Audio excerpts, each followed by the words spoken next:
You cannot begin to imagine in how many ways the world is the opposite of what you have been taught to believe.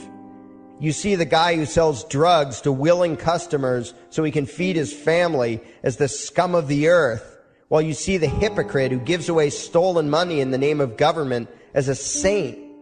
You see the guy who tries to avoid being robbed by the federal thugs as a crook and a tax cheat, but see as virtuous the politician who gives away the same stolen loot to people to whom it does not belong. You see the cop as a good guy when he drags a man away from his friends and family and throws him in prison for 10 years for smoking a leaf. And you see anyone who defends himself from such barbaric fascism as the lowest form of life, a cop killer. In reality, most drug dealers are more virtuous than any government social worker, and prostitutes have far less to be ashamed of than political whores, because they trade only with what is rightfully theirs, and only with those who want to trade with them. The upstanding, church-going, law-abiding, tax-paying citizen who votes Democrat or Republican is far more despicable and a bigger threat to humanity than the most promiscuous, lazy, drug-snorting hippie. Why? Because the hippie is willing to let others be free, and the voter is not. The damage done to society by bad habits and loose morality is nothing compared to the damage done to society by the self-righteous violence committed in the name of the state. You imagine yourselves to be charitable and tolerant when you are nothing of the sort. Even the Nazis had table manners and proper etiquette when they weren't killing people. You think you're good people because you say please and thank you? You think sitting in that big building on Sunday makes you noble and righteous? The difference between you and a common thief is that the thief has the honesty to commit the crime himself, while you whine for government to do your stealing for you. The difference between you and the street thug is that the thug is open about the violence he commits, while you let others forcibly control your neighbors on your behalf. You advocate theft, harassment, assault, and even murder, but accept no responsibility for doing so. You old folks want the government to steal from your kids so you can get your monthly check. You parents want all your neighbors to be robbed to pay for your kids' schooling. You all vote for whichever crook promises to steal money from other people to pay for what you want.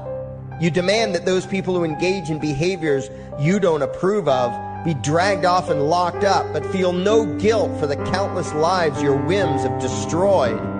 You even call the government thugs your representatives, and yet you never take responsibility for the evil they commit. You proudly support the troops as they kill whomever the liars in D.C. tell them to kill, and you feel good about it. You call yourselves Christians or Jews or claim to follow some other religion, but the truth is what you call your religion is empty window dressing. What you truly worship, the God you really bow to, what you really believe in is the state.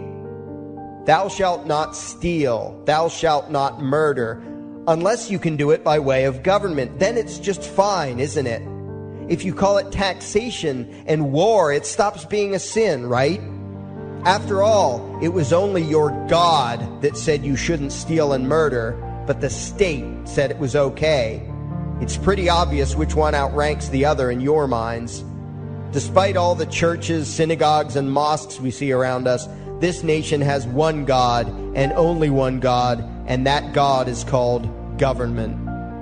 Jesus taught nonviolence and told you to love your neighbor, but the state encourages you to vote for people who will use the violence of government to butt into every aspect of everyone else's life. Which do you believe? To those about to stone a woman who had committed adultery, Jesus said, "Let him who is without sin cast the first stone." But the state says it's perfectly fine to lock someone up if they do something you find distasteful, such as prostitution. Which do you believe? The Christian God says, "Thou shalt not covet," but coveting is the lifeblood of the beast that is the state. You are taught to resent, despise, and hate anyone who has anything you don't have. You clamor for the state to tear other people down, steal their property, and give it to you. And you call that fairness. The Bible calls it coveting and stealing. You are not Christians. You are not Jews. You are not Muslims. and you certainly aren't atheists. You all have the same God, and its name is government. You're all members of the most evil, insane, destructive cult in history. If there ever was a devil, the state is it, and you worship it with all your heart and soul. You pray to it to solve every problem, to satisfy all your needs, to smite your enemies, and to shower its blessings upon you. You worship what Nietzsche called the coldest of all cold monsters, and you hate those of us who don't. To you, the greatest sin is disobeying your God, breaking the law, you call it, as if anyone could possibly have any moral obligation to obey the arbitrary commands and demands of the corrupt, lying, delusional megalomaniacs who infest this despicable town. Even your ministers, priests, and rabbis, more often than not, are traitors to their own religions, teaching that the commands of human authority should supersede adherence to the laws of the gods they say they believe in. Several years ago, I heard one pompous evangelical jackass in particular pontificating on the radio that anyone who disobeys the civil authority, be it a king or any other government, is engaging in rebellion against God. Those were the exact words he used. What if the government is doing something wrong? Well, this salesman for Satan opined, that is the business of those in government, and you are still obligated to obey.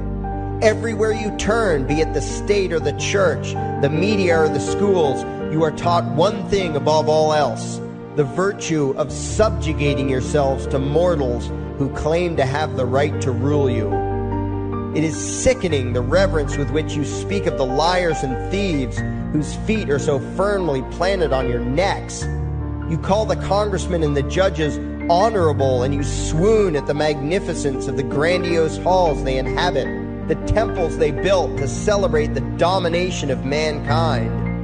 You feel pride at being able to say you once shook a senator's hand or saw the president in person. Ah, yes, the grand deity himself, His Royal Highness, the President of the United States of America. You speak the title as if you're referring to God Almighty. The vocabulary has changed a bit, but your mindset is no different from that of the groveling peasants of old who bowed low, faces in the dirt, with a feeling of unworthiness and humility when in the presence of whatever narcissist had declared himself to be their rightful lord and master. The truth of the matter, back then and today, is that these parasites who call themselves leaders are not superior beings. They are not great men and women. They are not honorable. They're not even average. The people who earn an honest living, from sophisticated millionaire entrepreneurs to illiterate day laborers doing the most menial tasks you can imagine, those people deserve your respect. Those people you should treat with courtesy and civility. But the frauds who claim the right to rule you and demand your subservience and obedience, they deserve only your scorn and contempt. Those who seek so-called high office are the lowest of the low. They may dress better, have larger vocabularies, and do a better job of planning out and executing their schemes, but they are no better than pickpockets, muggers, and carjackers. In fact, they are worse, because they don't want to rob you of just your possessions. They want to rob you of your very humanity, deprive you of your free will, by slowly leeching away your ability to think, to judge, to act, reducing you to slaves in both body and mind. And still you persist in calling them leaders. Leaders? Where is it that you think you're going exactly that would require you to have a leader? If you just live your own life and mind your own damn business, exercising your own talents, pursuing your own dreams, striving to be what you believe you should be, what possible use would you have for a leader? Do you ever actually think about the words that you hear, the words that you repeat? You parrot oxymoronic terms such as the leader of the free world, even pretending for a moment that there is some huge journey or some giant battle that everyone in the entire nation is undertaking together that would require a leader. Why would you ever think, even for a moment, that the crooks that infest this town are the sort of people you should listen to or emulate or follow anywhere? Somewhere inside your mostly dormant brains, you know full well that politicians are all corrupt liars and thieves, opportunistic con men, exploiters, and fearmongers. You know all this, and yet you still speak as if you are the ones who are the stupid, vicious animals, while the politicians are the great, wise role models, teachers, and leaders without whom civilization could not exist. You think these crooks are the ones who make civilization possible? What belief could be more absurd? Yet when they do their pseudo-religious rituals, deciding how to control you this week, you still call it law, and continue to treat their arbitrary demands as if they were moral decrees from the gods that no decent person would ever consider disobeying. You have become so thoroughly indoctrinated into the cult of state worship that you are truly shocked when the occasional sane person states the bleeding obvious. The mere fact that the political crooks wrote something down and declared their threats to be law does not mean that any human being anywhere has the slightest moral obligation to obey. Every moment of every day, in every location and every situation, you have a moral obligation to do what you deem to be right, not what some delusional bloated windbag says is legal. And that requires you to first determine right and wrong for yourself, a responsibility you spend much time and effort trying to dodge. You proclaim how proud you are to be law-abiding citizens and express your utter contempt for anyone who considers himself above your so-called laws, laws that are nothing more than the selfish whims of tyrants and thieves. The word crime once meant an act harmful to another person. Now it means disobedience to any one of the myriad of arbitrary commands coming from a parasitical criminal class. To you, the term crime is nearly synonymous with the word sin, implying that the ones whose commands are being disobeyed must be something akin to gods, when in truth they are more akin to leeches. The very phrase, taking the law into your own hands, perfectly expresses what a sacrilege it is in your eyes for a mere human being to take upon himself the responsibility to judge right from wrong and to act accordingly, instead of doing what you do, unthinkingly obeying whatever capricious commands this cesspool of maggots spews forth. You glorify this criminal class as lawmakers and believe that no one is lower than a lawbreaker, someone who would dare disobey the politicians. Likewise, you speak with pious reverence of law enforcers, those who forcibly impose the politicians' every whim upon the rest of us. When the state uses violence, you imagine it to be inherently righteous and just, and if anyone resists, they are, in your eyes, contemptible lowlifes, lawless terrorist criminals. Like the lawless terrorist criminals who helped slaves escape the plantations. Like the lawless terrorist criminals who helped Jews escape the killing machine of the Third Reich. Like the lawless terrorist criminals who were crushed to death under the tanks of the Red Chinese government in Tiananmen Square. Like all the lawless terrorist criminals in history who had the courage to disobey the never-ending stream of tyrants and oppressors who have called their violence authority and law. And that includes the lawless terrorist criminals who founded this country. Everything you think you know is upside down, backwards, and inside out. But what has to take the cake, the height of your insanity, is the fact that you view as violent terrorists the only people on the planet who oppose the initiation of violence against their fellow men. Anarchists, voluntarists, and libertarians. We use violence only to defend ourselves against someone who initiates violence against us. We use it for nothing else. Meanwhile, your belief system is completely schizophrenic and self-contradictory. On the one hand, you teach the young slaves that violence is never the answer. Yet out of the other side of your mouths, you advocate that everyone and everything, everywhere and at all times be controlled, monitored, taxed, and regulated through the force of government. In short, you are teaching your children that the masters may use violence whenever they please, but the slave should never resist. You indoctrinate your children into a life of unthinking, helpless subservience. You are putting the chains around their little necks and fastening the locks tight. And worst of all, you feel good about it. Out of one side of your mouths, you condemn the evils of fascism and socialism and lament the injustices of the regimes of Hitler, Stalin, and Mao. While out of the other side of your mouths, you preach exactly what they did.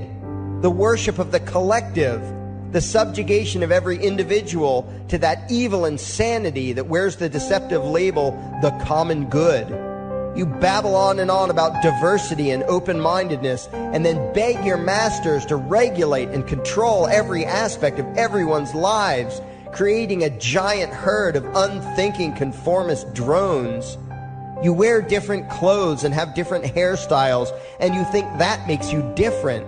Yet all your minds are enslaved to the same club of masters and controllers.